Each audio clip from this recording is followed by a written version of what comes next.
کل ایران نے سعودی عربیہ کی ایک ایئر بیس پرنس سلطان ایئر بیس کے اوپر حملہ کیا،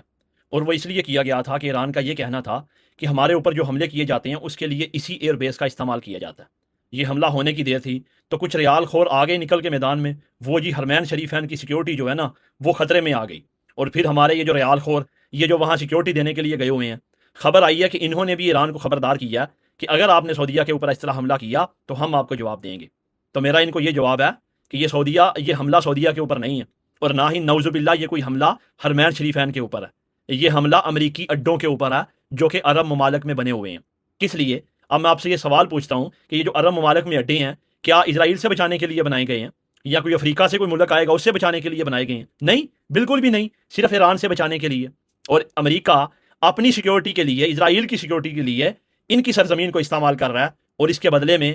یہاں بمباری بھی ہو رہی ہے، وہ ان سے پیسے بھی لے رہا ہے، اور بعد میں یہاں مسلمانوں کو چورن بھی بیچا جاتا ہے۔ ایسا کچھ نہیں ہے، جتنی حرمین شریفین کی عزت ہم کرتے ہیں نا اتنی ہی ایران والے کرتے ہیں، کیونکہ وہ بھی مسلمان ہیں۔ لیکن جنگ کے اندر جب کوئی دوسرے ملک کو تیسرا ملک آ کے اپنی جگہ دے گا یا سپورٹ کرے گا تو پہلے ملک کے لیے وہ دشمنی ہوتا ہے، میری بات یاد رکھیے گا۔ اور ایران بہت دفعہ یہ بات واضح کر چکا ہے کہ جو سرزمین استعمال ہوگی اسی کے اوپر جواب دیا جائے گا، باقی یہ سارے ہمارے بھائی ہیں، اور اگر ان بھائیوں کو اپنا ملک بڑا پیارا ہے نا تو ہمیں بھی اپنا ملک اتنا ہی پیارا ہے، ہم بھی اس کے دفاع کے لیے کچھ بھی کریں گے۔